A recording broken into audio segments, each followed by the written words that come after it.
Buenas tardes. Buenas tardes a todas y todos quienes nos acompañan en esta transmisión. A nombre de la Secretaría de Cultura, a través del Centro Nacional para la Preservación del Patrimonio Cultural Ferrocarrilero, les damos la más cordial bienvenida. El día de hoy continuamos con las actividades del ciclo de charlas de café, las investigadoras del ferrocarril, miradas interdisciplinarias, que se realiza cada mes en el marco del Día Naranja y que tiene como objetivo contribuir a la visibilización del trabajo de investigadoras que bajo distintos enfoques y disciplinas han estudiado los ferrocarriles mexicanos. El ciclo se organiza en colaboración con el Centro de Investigaciones Interdisciplinarias en Ciencias y Humanidades de la UNAM y la Red Iberoamericana de Historiadoras a través de la participación de la doctora Leonor Reyes. En esta sesión nos acompañan la maestra Kate Reed, quien nos compartirá su mirada sobre el estudio de los ferrocarriles. Sea bienvenida. Ahora voy a ceder la palabra a la doctora Leonor Reyes, organizadora del ciclo, para que nos apoye con la moderación de la sesión. Muchas gracias, Isabel. Y bueno, buenas tardes a todos. Gracias por acompañarnos en esta transmisión. Y para comenzar, quiero agradecer al Centro Nacional para la Preservación del Patrimonio Cultural Ferrocarrilero, que a través del Museo Nacional de los Ferrocarriles Mexicanos y el Centro de Documentación e Investigación Ferroviarias, pues que se suman, ¿no?, a la organización de estas charlas. También quiero agradecer al Centro de Investigaciones Interdisciplinarias en Ciencias y Humanidades de la UNAM y a la Red Iberoamericana de Historiadoras por la creación de este espacio de diálogo y de difusión del quehacer de las investigadoras que desde distintos campos hacen valiosos aportes al estudio de los ferrocarriles. También quiero aprovechar para agradecer la disponibilidad del personal del museo para continuar con estas charlas que tuvieron su origen en 2 mesas que presentamos en marzo, que organizamos en conjunto en el marco del Día Internacional de la Mujer y que nos permiten seguir ahondando y conociendo el trabajo de talentosas investigadoras y artistas, pues como la que hoy nos acompaña. Por supuesto, quiero agradecer también al público que ha seguido con mucho interés estas mesas y que pues ellos son los que dan sentido, ¿no?, a organizar este tipo de eventos. A continuación, voy a leer una pequeña semblanza para hacer la presentación de nuestra invitada. Kate Reed es maestra en Historia Económica y Social por la Universidad de Oxford en 2021, licenciada en Historia por la Universidad de Princeton en 2019 y actualmente es estudiante del doctorado en Historia de la Universidad de Chicago. Sus áreas de investigación son la industrialización, el género, el trabajo y la familia en el siglo XX mexicano. El día de hoy, la maestra Kate Reed compartirá la ponencia Más allá de las vías, género, trabajo y bienestar en los ferrocarriles del siglo XX. Y bueno, sin más, le doy la bienvenida y la palabra. Gracias.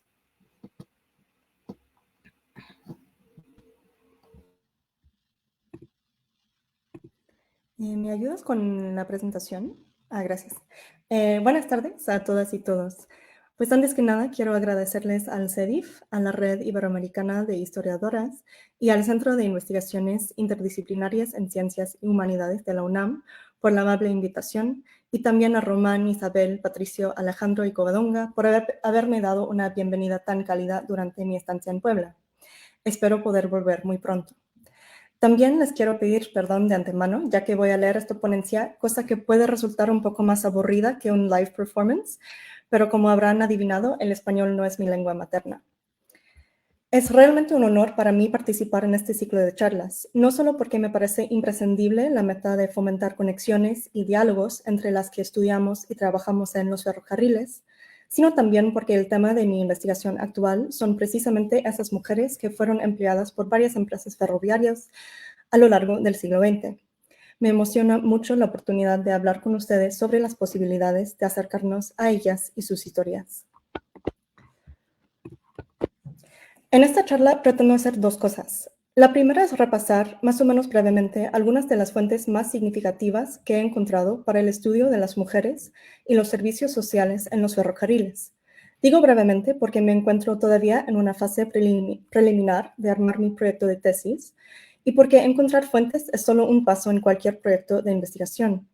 Por lo tanto, la segunda cosa que me gustaría hacer hoy es tomar una de esas fuentes, el expediente de personal de una enfermera que se llamaba Rosa Baños Bull, y abrirla, diseccionarla, para señalar algunas de las posibilidades de interpretación y explicación que nos ofrece.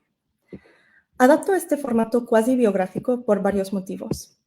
Primero, las mujeres obreras rara vez reciben atención biográfica. Solemos, como historiadores e historiadoras, hablar de ellas, si es que siquiera hablamos de ellas, en conjunto, como las mujeres de clase obrera.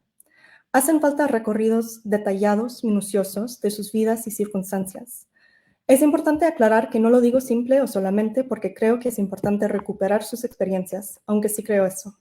También pienso, y espero mostrarles, que al analizar detenidamente las vidas y experiencias de las mujeres ferrocarrileras, iluminamos aspectos importantísimos de, por ejemplo, el estado de bienestar, la división de trabajo por género y los movimientos obreros. Al final de cuentas, no podemos entender los derechos sociales si no entendemos el trabajo de las mujeres fuera y dentro del hogar. La segunda razón por la cual tomo a una mujer como el centro de mi análisis es por la riqueza de las fuentes documentales ferroviarias. Estas fuentes me permiten hablar de ella con tanto detalle y quiero también profundizar un poco en esta cuestión epistemológica y metodológica de cómo podemos utilizar fuentes empresariales de una industria tan estereotípicamente masculina como la ferrocarrilera para escribir historias de vida de mujeres.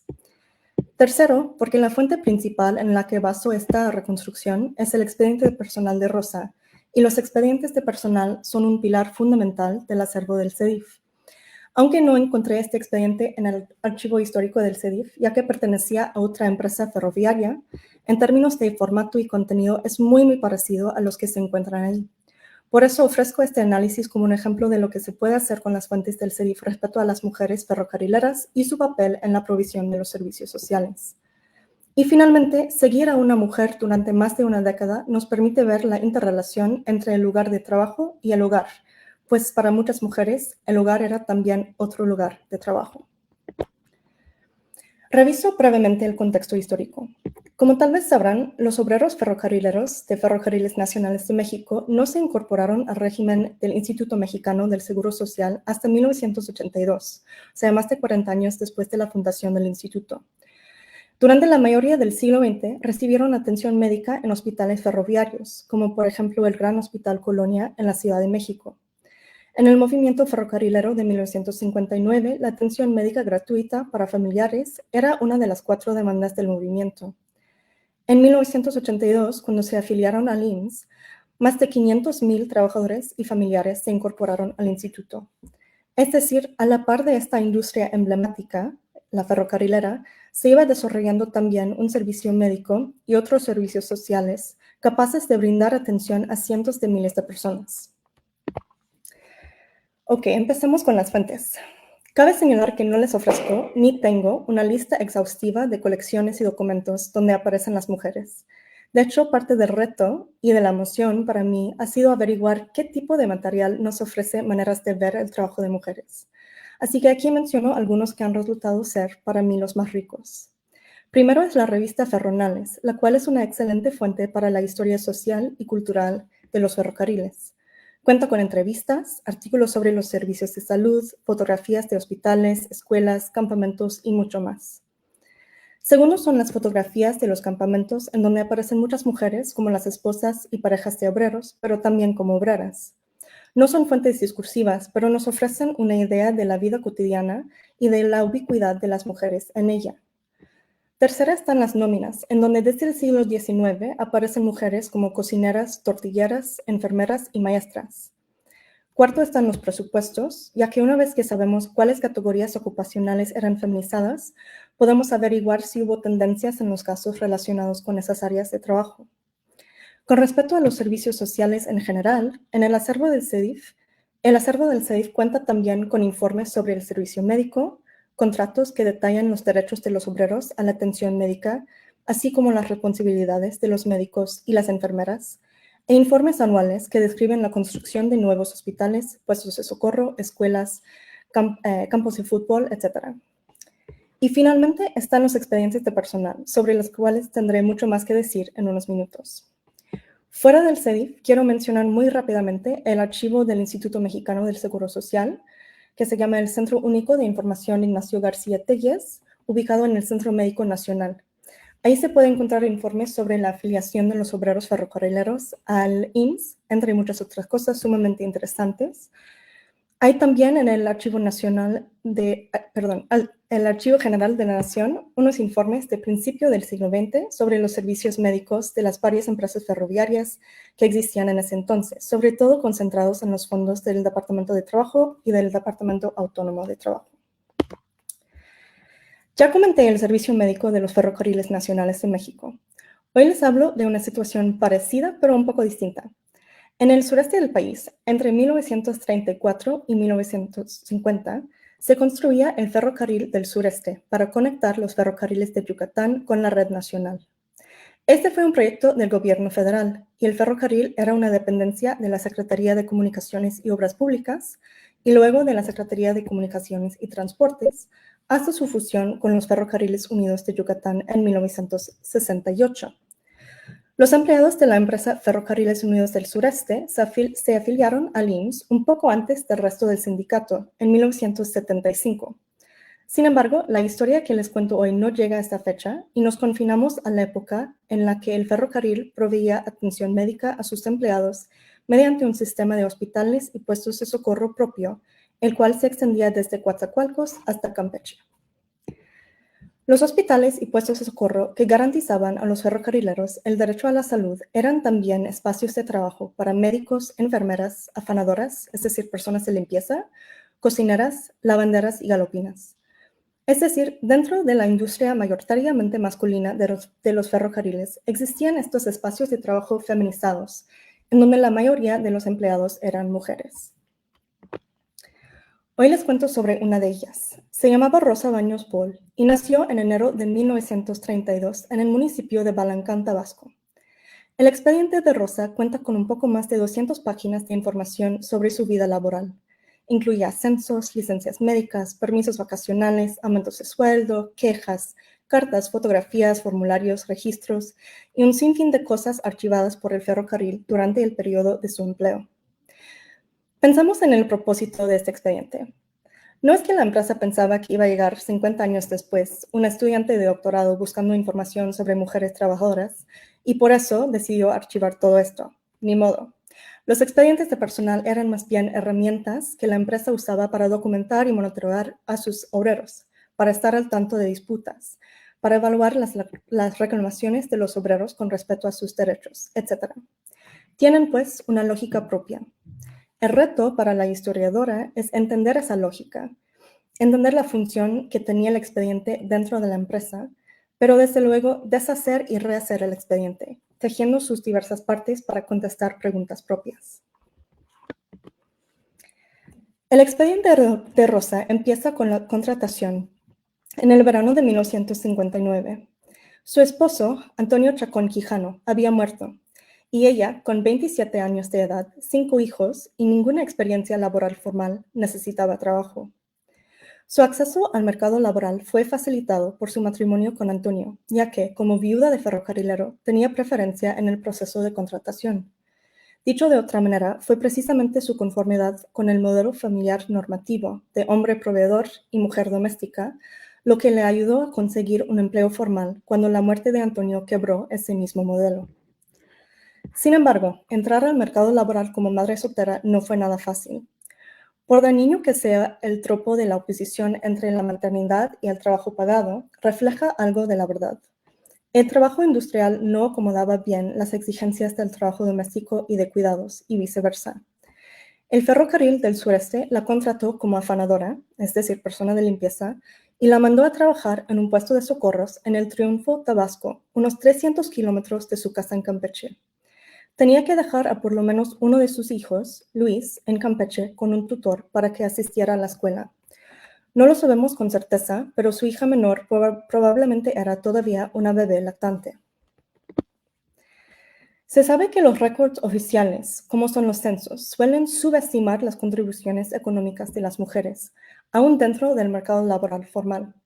Se ve en los documentos de las empresas ferroviarias una tendencia parecida respecto al trabajo de mujeres como Rosa. Rosa, como ya dije, fue contratada como afanadora, con un salario de 17 pesos 10 centavos por día, más o menos lo que recibían los trabajadores varones no calificados. Sin embargo, Rosa no trabajaba como afanadora, sino como enfermera. En ese año, el salario de una enfermera habría sido un poco más de 20 pesos diarios. En 1970, Rosa fue trasladada al hospital de Campeche, donde se encontró con 2 mujeres más que compartían su situación. Habían sido contratadas y el ferrocarril les pagaba como afanadoras, pero se desempeñaban como enfermeras. Resulta que las experiencias de estas 3 mujeres no eran nada inusuales. El ferrocarril acostumbraba presupuestar pocas plazas para enfermeras, y cuando los médicos solicitaron que se contrataran más para satisfacer las necesidades del servicio médico, la empresa las contrató como afanadoras, con menores salarios y sin posibilidad de ascenso. Si no fuera por la petición que ven aquí, enviada por esas mujeres solicitando el ascenso inmediato a que tenemos derecho y protección y pago de acuerdo con nuestras labores, no me habría dado cuenta de la discrepancia entre su categoría ocupacional y el trabajo que realizaban. Es decir, hasta en los récords más minuciosos y detallados que tenemos de la vida laboral de estas mujeres, nos topamos con prácticas laborales y de documentación que dificultan nuestro entendimiento del trabajo femenino. Dicho eso, estos obstáculos son en sí otra fuente que nos ayuda a ver tanto la demanda alta y creciente del trabajo de cuidados como los intentos de la empresa de satisfacer esa demanda con atajos que perjudicaban los intereses de las mujeres trabajadoras. La petición de Rosa, Francisca y María Magdalena no fue exitosa. No recibieron los ascensos que merecían ni un incremento salarial. Fue solo cuando se abrió una vacante en 1962 que Rosa recibió el título y el sueldo que le correspondían.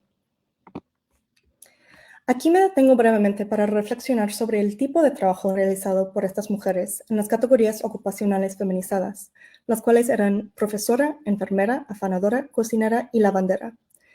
Es importante destacar que estos puestos no tenían que ver con el ferrocarril en sí, es decir, con la construcción de las vías y estructuras del ferrocarril, con el mantenimiento de los trenes y las locomotoras, con la operación de la red ferroviaria. El trabajo de estas mujeres constituía más bien un derecho de los demás trabajadores del ferrocarril, quienes eran, en su gran mayoría, hombres.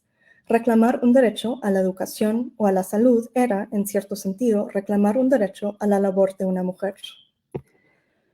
Los archivos ferroviarios nos abren una ventana para entender cómo esta división de trabajo por razones de género afectaba el espacio laboral y las relaciones entre hombres y mujeres dentro de este. Los obreros podían quejarse del comportamiento de sus compañeros y si la empresa determinaba que el caso no merecía, enviaba a un investigador para entrevistar a los trabajadores involucrados. Las transcripciones de estas investigaciones son, sin lugar a duda, fuentes complejas. No nos ofrecen un recuento transparente de lo que aconteció. Las personas entrevistadas se contradicen, modifican sus narrativas, se justifican, intentan cambiar el enfoque de la investigación para evitar sospechas y castigo. Sin embargo, estos documentos nos muestran las estrategias y las prácticas de representación empleadas por los obreros para criticar la conducta de sus compañeros y protegerse de las consecuencias de su propio comportamiento. A partir de ellos, podemos ver cómo el género influía en estas estrategias de legitimación y, por lo tanto, cómo estructuraba el lugar de trabajo y las relaciones sociales de producción y reproducción. Rosa se quejó de un compañero de trabajo, José del Carmen Hernández Pereira, quien había entrado al hospital en la tarde-noche del 21 de diciembre de 1966. Según el testimonio de Rosa, José comenzó a molestar a los internados. Hizo llorar a un niño y Rosa le pidió varias veces que se fuera. No le hizo caso. Después de acudir a la cocina del hospital para cenar, regresó a la sala, según Rosa, para seguir diciéndole groserías. Esta vez intervino no solo la enfermera, sino también una afanadora internada en el hospital, Ernestina Canché, viuda de Alonso. Según ella, José le contestó que quién era yo para llamarle la atención, que no era yo nadie y que era yo una gata. Las dos le pidieron que se largara. Sin embargo, no fue hasta que Rosa amenazó con llamarle a la policía que José se fue.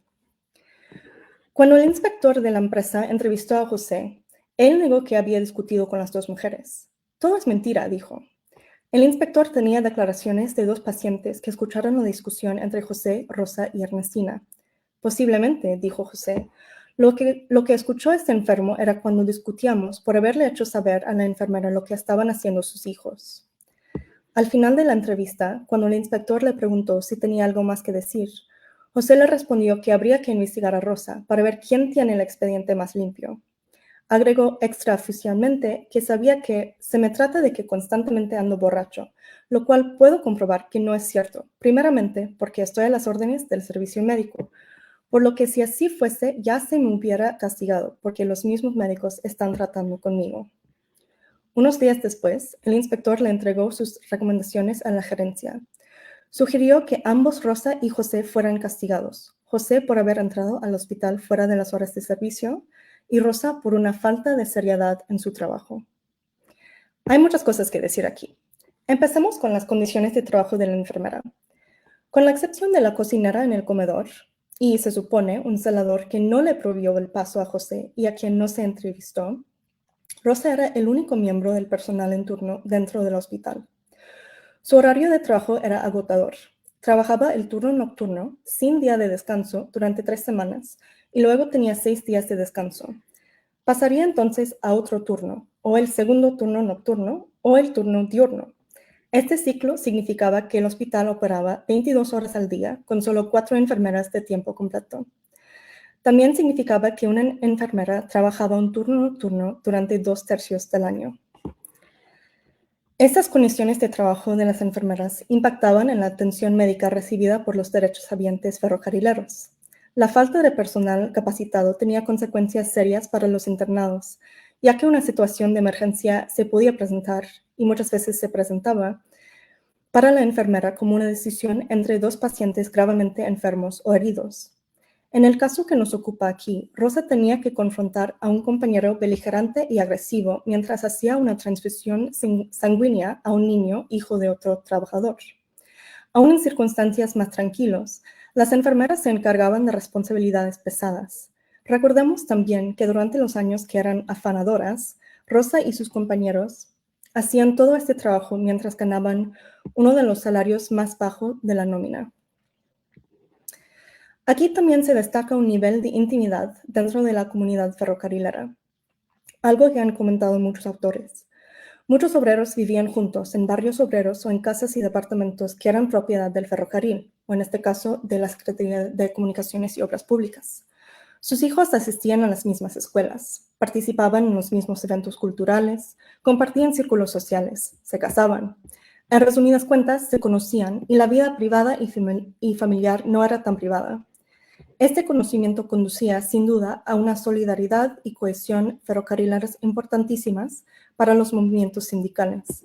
Sin embargo, también permitía que los obreros utilizaran este conocimiento de las vidas personales de sus compañeras de trabajo para criticarlas y desprestigiarlas.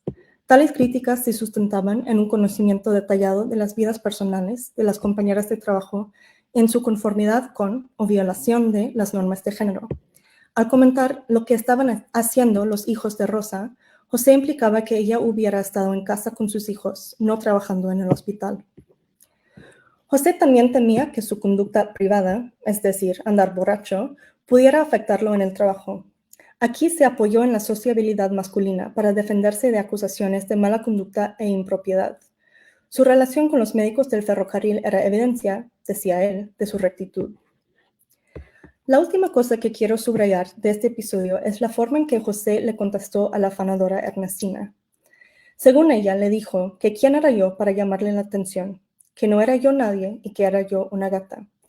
Aquí vemos claramente cómo la subordinación por razón de género simultáneamente respaldaba y se apoyaba de una jerarquía ocupacional, en donde el trabajo de Ernestina, ya próximo al trabajo doméstico, era también un derecho laboral de los ferrocarrileros. La formalización de su trabajo y su incorporación dentro del régimen de protecciones y derechos laborales no la protegía de formas de subordinación por género.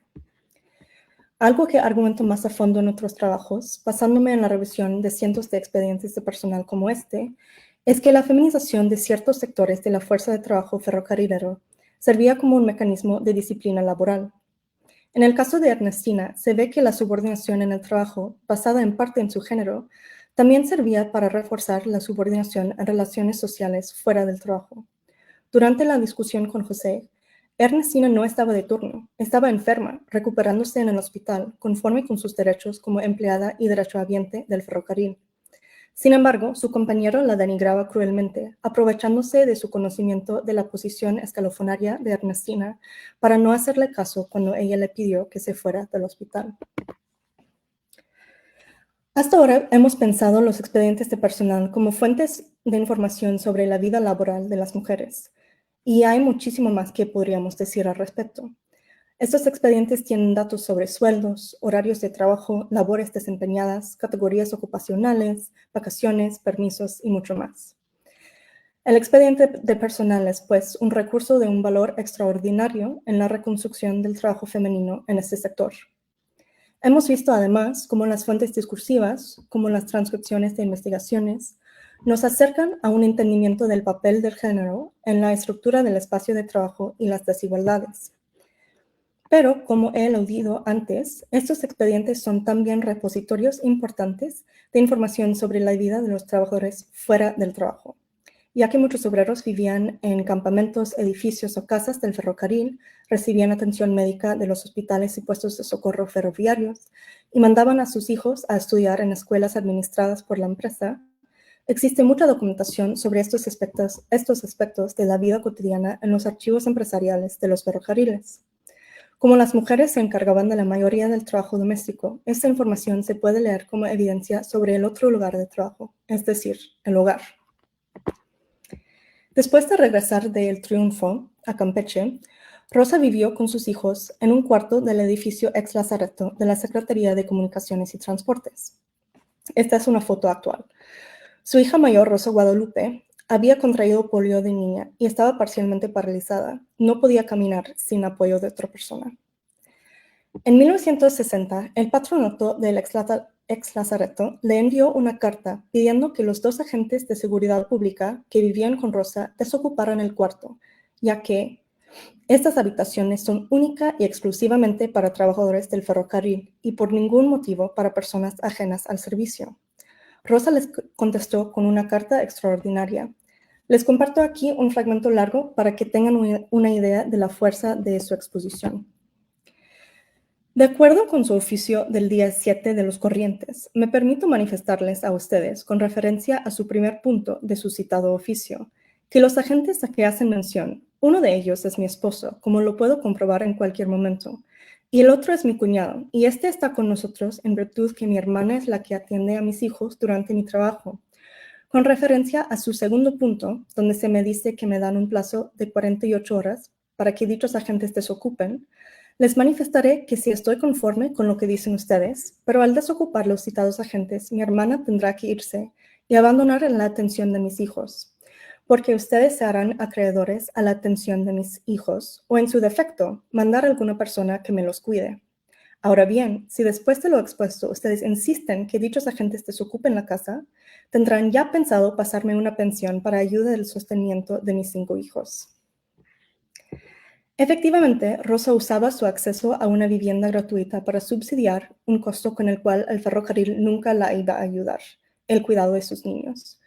Compartir su habitación con su hermana y cuñado, aunque no podría haber sido cómodo, le hacía posible combinar su trabajo asalariado con el trabajo no remunerado, pero sumamente necesario, de cuidar a sus hijos.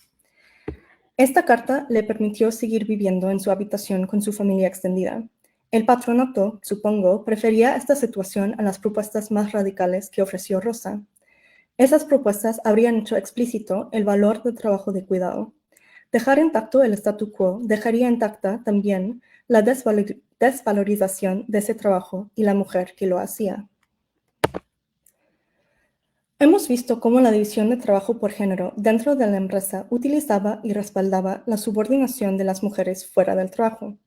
Sin embargo, incorporar el trabajo de mujeres dentro del marco de una empresa industrial tampoco dejó totalmente intactas las formas de sublevación que se veían, por ejemplo, en el trabajo doméstico, pues las empleadas domésticas carecían de derechos laborales y protecciones legales muy básicas. Las mujeres ferrocarrileras eran miembros del sindicato. Tenían los mismos derechos laborales que sus compañeros con respecto a la atención médica, la educación de sus hijos, las vacaciones y las licencias en casos de enfermedad o emergencia familiar, entre muchas otras cosas. Podían, como hemos visto, abogar por sus intereses mediante el sistema interno de quejas. Pero ser derechohabiente del ferrocarril no significaba que el ferrocarril reconociera sus derechos sin una lucha. Los expedientes de personal, tanto de mujeres como de hombres, están llenos de quejas sobre el escalafón, el repartimiento de viviendas, la violación de los derechos constitucionales y laborales, etc. Tener un derecho significaba muchas veces muy poco. Había que luchar por la realización de esos derechos. Consideremos el caso del derecho a la atención médica gratuita para familiares. Recordemos que al inicio de su empleo, Rosa trabajó lejos de su hijo mayor, Luis, quien se quedó con un tutor. Sin embargo, a Rosa le tocó arreglar todo el papeleo para que él recibiera la atención médica a la que tenía derecho. Podemos ver en su correspondencia con la gerencia un entendimiento de ese derecho. Le delegó al gerente la tarea de inscribir a su hijo, diciendo: es necesario que usted ordene lo conveniente, ya que yo me encuentro actualmente laborando en el puesto de socorros en este lugar. Sin embargo, los derechos no eran suficientes y, de hecho, el sistema de otorgar, como se decía, más derechos a los obreros con más años de servicio amenazaba el bienestar de obreros contratados más recientemente, por justo que fuera. En tales ocasiones, vemos cómo Rosa abandonó el lenguaje de derechos y recurrió a una súplica legitimada por su condición de mujer y mamá. Circulaban rumores de que habría bajas de personal y Rosa temía perder su trabajo. Le escribió otra vez al gerente explicando su estatus de viuda de ferrocarrilero y mamá de 5 hijos. Con el corazón en las manos, escribió, he confesado a usted la triste realidad de mi situación, confiada en que usted es un hombre comprensivo y justiciero, y que al conocer mi problema no permitirá que se me dé de baja, porque sería tanto como matar a fuego lento a mis 5 hijitos, que no son culpables de haber venido al mundo. El tono de esta carta marca un cambio radical de su reclamación de los derechos de su hijo Luis. No se presentó como trabajadora con derechos, sino como mamá con hijos. Me parece importante subrayar la coexistencia de estas dos formas de legitimar una petición. Sin embargo, aún en esta carta suplicante, Rosa expuso las contradicciones que enfrentaba como mamá trabajadora, es decir, dependía del trabajo pagado para el sostenimiento de sus hijos. A la vez, su trabajo dificultaba el cuidado de sus niños. A partir de 1963, Rosa empezó a tener problemas de salud. La empresa contrató a un cardiólogo para que la atendiera y a partir de entonces se sometió a un régimen de tratamientos regulares. En 1969, la empresa le ofreció un ascenso de enfermera asistente a enfermera B, con un incremento salarial de más de 10%. Lo tenía que rechazar, porque aceptar la posición implicaba trasladarse a un campamento muy lejos de sus doctores. Su condición empeoró y en julio de 1971 fue hospitalizada. No sabemos exactamente por qué, ya que su expediente no contiene detalles específicos sobre su enfermedad. Sí sabemos que estuvo en el hospital durante meses. En diciembre de ese año, la empresa boletinó su plaza como vacante temporal. Rosa seguía hospitalizada. El 7 de abril de 1972, el Sindicato de Trabajadores Ferrocarrileros de la República Mexicana solicitó su jubilación. Era todavía muy joven para jubilarse, pero dada su incapacidad, el sindicato consideró que su petición era justificada. 8 días después, Rosa Baños Paul se murió en el hospital donde había pasado la mayoría de su vida laboral. Tenía 40 años. La empresa todavía no había respondido a la solicitud del sindicato. Después de su muerte, contestó que no se podía jubilar póstumamente a una empleada. Por los 13 años de servicio de su mamá, la hija mayor, Rosa Guadalupe, recibió 6,766 pesos. En términos reales, valía menos que la compensación que recibió Rosa cuando murió su esposo. La última hoja archivada en su expediente fue una carta que revocó los derechos que tenían los hijos de Rosa mientras ella seguía viva. Es muy fácil leer la historia de Rosa como una tragedia. La pérdida del esposo, las luchas frustradas por sus derechos de trabajo, su propia muerte, tan joven. Pero el proceso que he descrito aquí, de la incorporación del trabajo de mujeres en las empresas ferroviarias, fue complejo y ambiguo, y merece unas reflexiones más generales. Aquí me baso en la experiencia de Rosa, pero también en una revisión de unos 200 expedientes de personal de los ferrocarriles del sureste, para ofrecer un análisis más general de este panorama. Cabe señalar otra vez que el trabajo de Rosa y de cientos de mujeres como ella era un derecho laboral de los otros ferrocarrileros. El derecho a la atención médica, a la educación primaria, a un lugar de trabajo limpio e higiénico, todos estos derechos dependían de la labor de, sobre todo, mujeres. Ferrocarrileros y sus familiares eran derechohabientes y fue precisamente el trabajo de mujeres lo que constituyó estos derechos. Sin embargo, en este caso específico, las mujeres como empleadas formales del ferrocarril también tenían derechos laborales, también eran derechohabientes. El hecho de que el trabajo de estas mujeres era un derecho, a la vez que tenía ciertos derechos, producía una variedad de conflictos. Consideremos otro ejemplo de la enfermera Santa Teodora Morales Villalobos. En el verano de 1971, su jefe, Rafael Col Cárdenas, se quejó de su comportamiento. Por medio del presente, le comunico que hoy a las 7:15 le solicité a la señorita Santa Morales Villalobos que le aplicara una inyección a un niño derechohabiente de este hospital que había venido a la consulta de emergencia. La señorita Morales me contestó que ya había terminado su turno y que sus jeringas no las tenía disponibles. Le aclaró que en ese momento estaba ocupado atendiendo otra consulta y además había otra persona esperando por otra inyección. La enfermera del pabellón en turno se encontraba cambiando las sábanas y repartiendo la ropa a los pacientes. Rafael implicó que los derechos del niño derechohabiente hubieran, en este caso, tenido precedencia sobre los derechos laborales de Santa. Conflictos como este tenían lugar una y otra vez. Se nota un patrón importante. La demanda del trabajo de estas mujeres excedía casi siempre la cantidad de trabajo que eran obligadas contractualmente a proporcionar. Otro caso, uno que terminó ante la Junta Federal de Conciliación y Arbitraje en 1975. 3 enfermeras se habían quejado del horario de turnos, en donde un turno terminaba y el otro empezaba sin ninguna coincidencia. Obviamente, en un hospital, un sistema como ese no podía funcionar, ya que las enfermeras tenían que estar al tanto de las condiciones de los internados. Las enfermeras tenían que quedarse entre 30 y 40 minutos después de que se habían acabado sus turnos, tiempo extra que la empresa rehusó pagarles. La Junta falló a favor del ferrocarril, diciendo que las mujeres no habían logrado probar día por día y minuto por minuto el tiempo extra que habían trabajado y los sueldos que les correspondían. Esta tensión entre los derechos de los obreros y sus familiares, por un lado, y los derechos laborales de las mujeres, por otro, era más obvia en el caso de las maestras. Nadie cuestionaba el estatus de las enfermeras como empleadas del ferrocarril. Todos estaban más o menos de acuerdo con la importancia de su trabajo para el buen funcionamiento del ferrocarril. El caso de las profesoras en las escuelas rurales, artículo 123, era distinto. Las empresas industriales habían luchado en contra de la obligación de establecer y financiar escuelas primarias desde el inicio y constantemente buscaban oportunidades para delegar la tarea y los costos de la educación a las autoridades públicas. Parte de su argumento era que la educación no tenía nada que ver con la operación del sistema ferroviario. Se consideraba que las regulaciones de trabajo que garantizaban los derechos laborales tanto de los ferrocarrileros de verdad como de las profesoras no eran adecuadas para ellas, ya que, como dijo un director de escuela, la labor del maestro no se parece a la de un obrero del ferrocarril, porque nuestro material de trabajo son los niños, hijos de sus propios compañeros de trabajo, los que en una forma patriótica cumplen con el sagrado deber de mandarlos a educar. Cabe señalar el contexto en que se hizo este pronunciamiento. El director se quejaba de las ausencias de la profesora María del Carmen Dávila Gaitán, que aunque eran legítimas y estaban permitidas bajo el reglamento de trabajo, incidían negativamente en el progreso de los niños.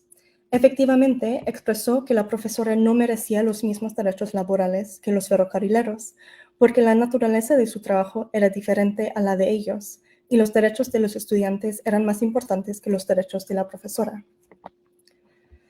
Sin embargo, hemos visto también la creatividad y habilidad de las mujeres trabajadoras en combinar las prestaciones que recibían como empleadas del ferrocarril con sus redes de apoyo familiares para mantener a sus familias y, en algunos casos, lograr un nivel notable de movilidad social, sino para ellas mismas, para sus hijos.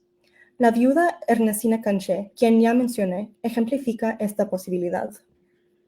A pesar de que ella trabajara como afanadora, Ganaba y ahorraba para que su hijo Manuel, que está a la izquierda aquí, se formara como ingeniero industrial. Le escribió al gerente de la empresa para solicitar un pase para Manuel, suplicándole: no tengo otra persona quien me ayude, pues usted debe de comprender que como mi citado hijo tiene deseos de superarse, así que me estoy sacrificando para darle la carrera que desee. También hemos visto cómo las mujeres aprovechaban sus derechos laborales y la formalización del trabajo femenino para rechazar formas de explotación y para exigir que se les pagara su trabajo.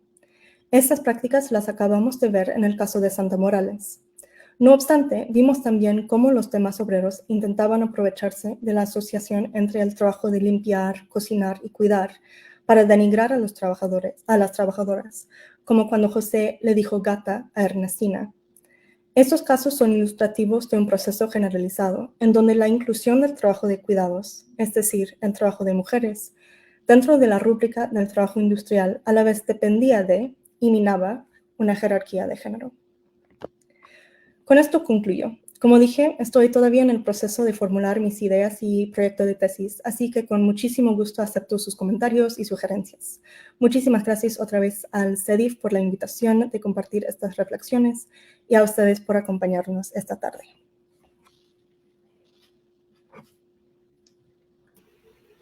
Muchísimas gracias, Kate. La verdad es que ha sido una charla súper interesante y yo creo que tengo la sospecha de que coincidí contigo en el AGI en algún momento. No sé si estuviste por allá en marzo, abril, una cosa así. En junio. Ay, puede ser también porque yo estuve en Mérida yendo esos días, esas dos ocasiones al archivo y se me hace que coincidimos por allá. Bueno, es que ya escuchando que estabas revisando Sureste y ni que estabas revisando expedientes de personal, me acuerdo que cuando yo estuve por allá había alguien que estaba revisando justamente eso. Y bueno, hay varios comentarios, entonces te los voy compartiendo.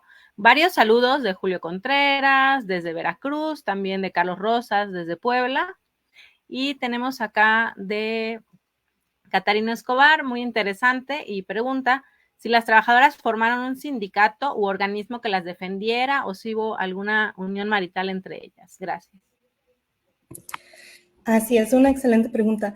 En el caso de los ferrocarriles del sureste, era un poco más complicado que el caso de Ferrocarriles Nacionales de México. En el ferrocarril del sureste, las mujeres eran miembros del sindicato de la Secretaría de Comunicaciones y Obras Públicas y luego de la Secretaría de Comunicaciones y Transportes. Y cuando el ferrocarril del sureste se fusionó con Ferrocarriles Unidos de Yucatán, el sindicato nacional era el que representó a todos los empleados.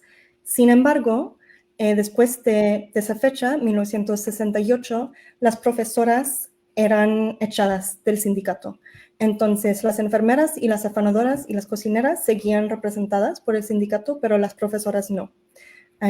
Pero sí, o sea, no tenían un sindicato aparte, eran miembros del sindicato ferrocarrilero. Muchas gracias. Bueno, por aquí también nos comentan que te envía saludos Marlene Barba desde Aguascalientes. Y tenemos por acá, a ver, dice, bueno, no estoy muy segura, a ver si Carlos nos puede corregir un poco eso. Dice, la invitación del Hospital Colonial Seguro Social y luego los trabajadores del ferrocarril se incorporan al IMSS. O sea, pues eventualmente sí, pero bueno, si nos pones bien ahí, ¿cuál es la pregunta? Y mientras, pues yo te quisiera preguntar, entre los expedientes que revisaste con los perfiles de las mujeres, sobre todo, ¿fueron las profesoras y las afanadoras, es las que encontraste más o va variando por épocas? O sea, de repente se incorporan más las oficinistas, o sea, ¿cómo es un poco esta dinámica de incorporación de las mujeres? Sí, es una excelente pregunta también. Las oficinistas eran, de hecho, la mayor parte de la fuerza de trabajo femenina, pero las oficinistas en sí no era un sector feminizada del ferrocarril. O sea, siempre hubo más hombres oficinistas que mujeres. Por eso no hablé de las oficinistas, porque no era una parte feminizada de la fuerza laboral. Mientras con las enfermeras, afanadoras, lavanderas profesoras cocineras, casi todas eran mujeres. O sea, solo he encontrado a 2 hombres enfermeros y realmente no eran enfermeros. Ningún hombre afanador, ningún hombre cocinero. Algunos profesores, eso sí, pero sí se nota una distinción entre las relaciones entre el profesor y la comunidad en ese caso, que a mí me parece muy afectado por el género del profesor o de la profesora. Gracias. También nos mandan otros saludos por parte del doctor Alejandro Semo, aquí en la Ciudad de México, y te envía felicitaciones por tu trabajo. Bueno, yo no sé si tú, Isabel, tendrías alguna pregunta también, en lo que esperamos que nos llegue alguna otra. Les recordamos que pueden dejarlas en las redes sociales, tanto del museo como de la red, ya sea en Facebook, en YouTube, en donde nos estén viendo, y con gusto aquí se las hacemos llegar a Kate. Sí, está otra pregunta del doctor Julio Contreras, que dice qué tanto se apoyaron las trabajadoras en la Ley Federal del Trabajo para defender sus derechos. Sí, otra excelente pregunta. Tendría que hacer una revisión más sistemática para ver, pero mi impresión es que dependía mucho del tema, ¿no? Entonces, hubo momentos en donde la Ley Federal del Trabajo sí las podía proteger, pero otros momentos en donde no las podía ayudar. Entonces, dependía un poco de eso. También un poco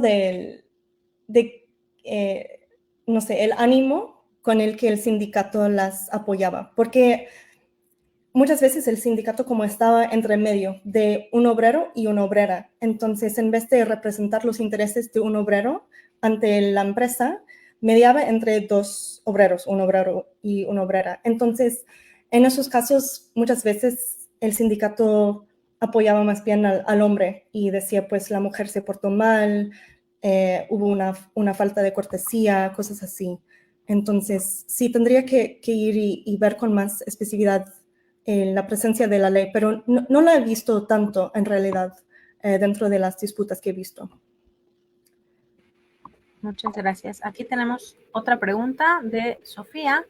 Bueno, te felicita por la presentación y nos pregunta, bueno, que hablaste un poco del salario de Rosa y quería saber si notas mucha diferencia en los salarios de las mujeres a comparación de los trabajadores hombres. Sí, es otra muy buena pregunta. Entonces, los salarios de mujeres, lo que pasa es que no es que eran mucho más bajos que los salarios de los hombres, pero es que las mujeres casi no tenían posibilidad de ascenso. O sea, para las enfermeras hubo 2 o 3 categorías de enfermera asistente, enfermera B, enfermera A. Las profesoras tenían 2 categorías, profesora B, profesora A. Entonces, a lo largo de 30 años, por ejemplo, de una carrera, una mujer podía avanzar de enfermera asistente a enfermera A, pero un hombre oficinista podía avanzar de, no sé, telefonista a alguien que trabajaba en el almacén. O sea, hubo mucho más espacio para ganar mayores salarios al final de una carrera en las oficinas, por ejemplo, o en el departamento de vías, que en estas ocupaciones feminizadas. Entonces sí, o sea, sí tenían salarios dignos, digamos, pero no tenían mucha posibilidad de avance. Ya, muchas gracias. Y bueno, al final una opción, ¿no? Pues para viudas del ferrocarril que se incorporan a una empresa y pues que pueden mantener a sus hijos. Y también pues como opciones viables de trabajo, pues que no había tanto quizás, ¿no? Para las mujeres en esa época, ¿no? Entonces, bueno, pues con sus ventajas y desventajas, ¿no? Pero al final estos trabajos nos permiten comprender como toda esta complejidad del mundo obrero ferrocarrilero, ¿no? Porque es como no solamente como desde los propios puestos, entender los escalafones, los salarios, sino como esta diversidad, ¿no? De personas que van a integrar, pues, las compañías ferroviarias, ¿no? Exactamente. Bueno, por acá, esta última pregunta antes de cerrar. Y bueno, si tienes alguna información de qué pasaba con las trabajadoras cuando se embarazaban. Sí, pues sí, aquí también hubo mucha variedad. En general, el ferrocarril del sureste respetaba la ley federal de trabajo y les daba a las mujeres un periodo de algunos meses para el embarazo y el parto. Pero he visto algunos casos en donde, por ejemplo, el bebé nació muerto y la empresa dijo, pues ya no hay razón por la cual le vamos a dar un periodo de licencia y tiene que volver de inmediato al trabajo. Entonces sí hubo momentos en donde la empresa decidió, pues hay una ambigüedad en la ley y vamos a aprovechar eso para que ella regresara al trabajo más pronto. Pero por lo general, o sea, según yo, respetaba la ley con respecto a los embarazos. Ya, muchas gracias. Una pregunta, esta ley federal del trabajo, no me acuerdo si lo mencionaste, ¿de qué año es? O sea, la que se están apegando aquí. Pues el 31, pero sí hubo modificaciones. Entonces creo que hubo cambios en el periodo que tenían que darles a las mujeres embarazadas, pero no estoy segura de cuándo se cambió. Claro, porque habría también que como comparar, ¿no? Quizás como de las de finales del siglo XIX, principios del XX, ¿no? Y porque sí, o sea, y lo que pasa después de la ley, ¿no? A ver, pues digo, no que tú lo tengas que hacer, ¿no? Pero sería interesante, ¿no? Como ver este recorrido, o sea, y si, por ejemplo, a finales del siglo XIX se daban estos casos, o eran más solteras las que trabajaban y ese tipo de cosas, ¿no? Sería como bien interesante. Sí, lo que sí he notado es que después del 68, la empresa empezó a usar más personal extra eventual, sobre todo en el caso de las enfermeras. Y esas mujeres contratadas después del 68 solían ser solteras y solían no tener hijos, mientras las que estuvieron antes sí tenían más hijos, solían ser casadas. Entonces sí hubo un cambio marcado a partir de ese momento. Claro. Bueno, ya no nos llegaron más preguntas, entonces, bueno, antes de darle la palabra a Isabel y a Kate para despedirse, bueno, no me queda más que agradecerles, por supuesto, a Kate por esta interesantísima charla. Ojalá tuviéramos tiempo para platicar después. También, pues, a todos los que estuvieron siguiendo la transmisión, a quienes nos vean en diferido. La verdad es que, pues, hemos tenido pues temas súper interesantes y variados en estas charlas, y la verdad es que me va asombrando y motivando cada vez, ¿no? Pues ir descubriendo pues todas estas líneas que se están trabajando. Y último comercial, bueno, pues esténse pendientes, en noviembre vamos a tener varias actividades, algunas sorpresas, entonces, bueno, pues estén al pendiente y le doy la palabra a Isabel y después aquí.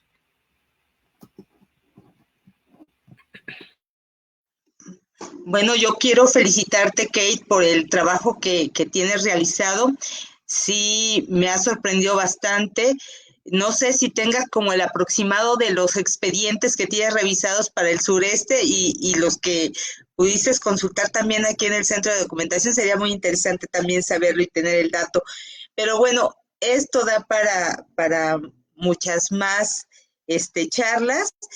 Y bueno, te queremos agradecer desde el Centro de Documentación la disposición que has tenido para acompañarnos en esta ocasión.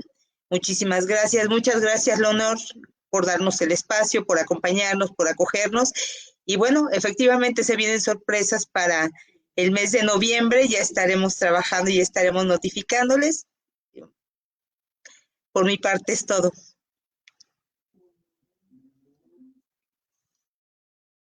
Y al público por acompañarnos esta tarde. Bueno, pues muchas gracias a todos y bueno, con esto nos despedimos y hasta la próxima. Bye.